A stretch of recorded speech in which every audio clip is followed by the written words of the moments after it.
na floresta, mas a parte dele eles estavam fazendo, e nós estamos iniciando aqui a nossa parte.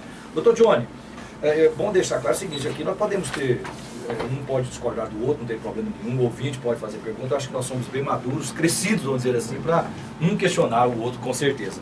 Mas o que é justiça, o que o doutor Johnny Ricardo, como juiz eleitoral, entende por compra de voto? Silvano, qualquer tentativa de um candidato de trazer uma benesse ao eleitor, seja, você citou muito bem, não vamos receber o remédio, o pé do sapato, o segundo para depois da eleição, um benefício, toda situação que visa tirar a vontade consciente do eleitor seria caracterizada como compra de voto. É muito importante a gente deixar muito claro que o eleitor, no momento que ele exerce o seu direito de voto, ele está definindo o destino dele e de toda uma nação. Então é preciso que ele faça isso dentro da sua maior consciência, que ele escolha o candidato de uma maneira tranquila, sem qualquer tipo de pressão. E é importante que a Justiça Eleitoral, contando com esse apoio dos segmentos organizados, essa campanha que hoje a Rádio São Francisco está lançando, esteja muito atenta para evitar isso, contando aí com o Ministério Público atuando de uma forma muito mais eficaz depois da última decisão do Supremo, nessa fiscalização do processo eleitoral. Então, acho que a gente tem que trabalhar para a questão do voto consciente. E eu começo a dizer que o voto consciente, ele vai ter início no comparecimento do eleitor. É muito importante a gente deixar claro essa questão de, não vou votar, vou anular o meu voto, vou deixar o meu voto em branco, é a maior inconsciência que a pessoa pode fazer, porque ela está deixando o direito dela de escolha para que um outro assim o faça. Doutor Marcelo Henrique, o que o senhor fala a respeito desse assunto?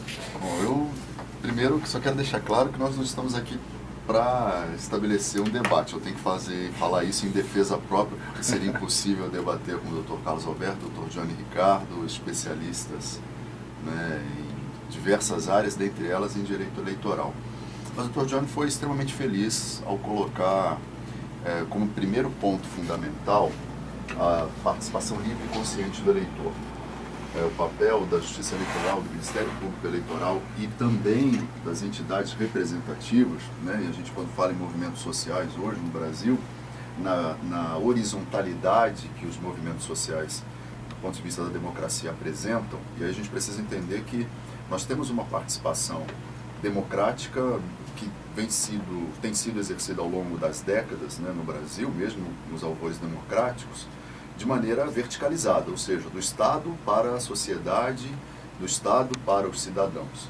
Os movimentos sociais organizados, sobretudo por meio do terceiro setor, das organizações não governamentais, dentre as quais a Fundação Frei João Batista Vogel se encaixa, produzem essa horizontalidade e aquilo que os filósofos, antropólogos, sociólogos chamam de empoderamento social. Ou seja, é o protagonismo que a sociedade precisa exercer no controle da coisa pública.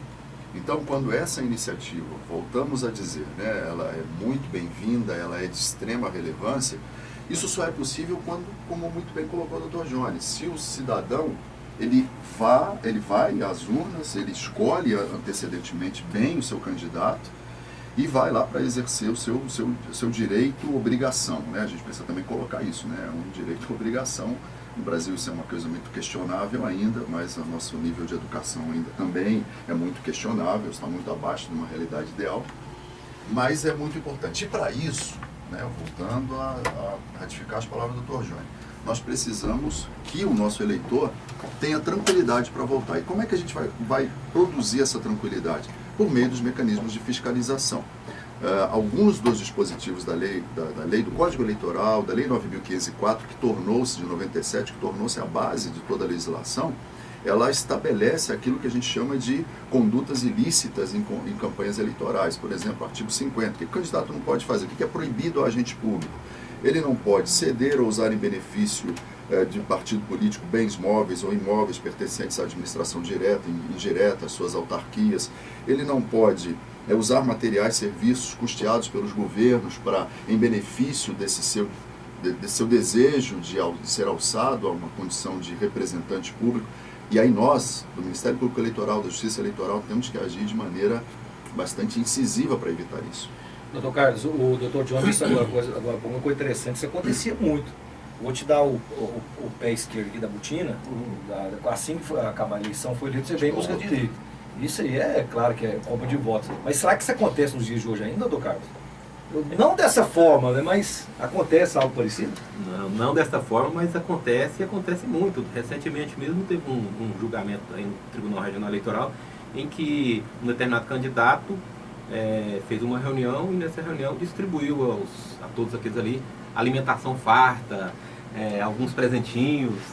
E às vezes a pessoa pensa assim, mas eu fui numa festa e ali na festa foi servido uma bebida, uma comida, foi oferecido algumas vantagens, aquilo não significa compra de voto. Qualquer coisa que você oferecer, independente do tamanho, do volume, do valor, em troca do voto, e que aquilo vai influenciar na decisão do cidadão na hora de votar, tudo isso aí significa compra de voto. Então a gente tem que estar atento exatamente, que às vezes uma simples manifestação do candidato, em que aparentemente você não observa que houve uma compra de voto, houve uma influência na decisão dele no voto, pode caracterizar essa compra de voto. Então, esse trabalho que o Dr. Johnny falou e que o Dr. Marcelo falou também, o que acontece? É uma verdade e faz com que não só o Ministério Público ou a Justiça Eleitoral tem que estar atento, mas toda a sociedade tem que estar atenta. Nós não podemos permitir que a escolha de uma pessoa para gerir os recursos públicos, a escolha de alguém que vai administrar a coisa pública, chegue ao cargo através do quê? Da utilização de questões que ferem a lei. Além de ferir a lei, a pessoa está comprando um mandato, ele está comprando, na verdade, quando você vende o seu voto, você está entregando para ele o destino seu, da nação. Isso faz com que depois você nem tenha como cobrar. Hoje a gente observa nesses movimentos sociais que vão para a rua pedindo mudança. A primeira mudança que você tem que fazer é ter consciência que se eu vou escolher alguém, eu tenho que escolher o melhor para me representar. E para mim escolher esse melhor para me representar, eu tenho que ter tranquilidade, eu tenho que ter liberdade para mim analisar todas as propostas apresentadas e dentro daquelas que foram apresentadas, eu escolher o melhor candidato, aquele que melhor vai representar. E não eu trocar o meu voto em troca de uma balinha, de um lanche ou mesmo de dinheiro. Então, nós vamos para um breve intervalo comercial, Dr. John, Dr. Marcelo, Dr. Carlos Alberto. Na volta, Newton Pereira vai fazer uma colocação também aos nossos convidados.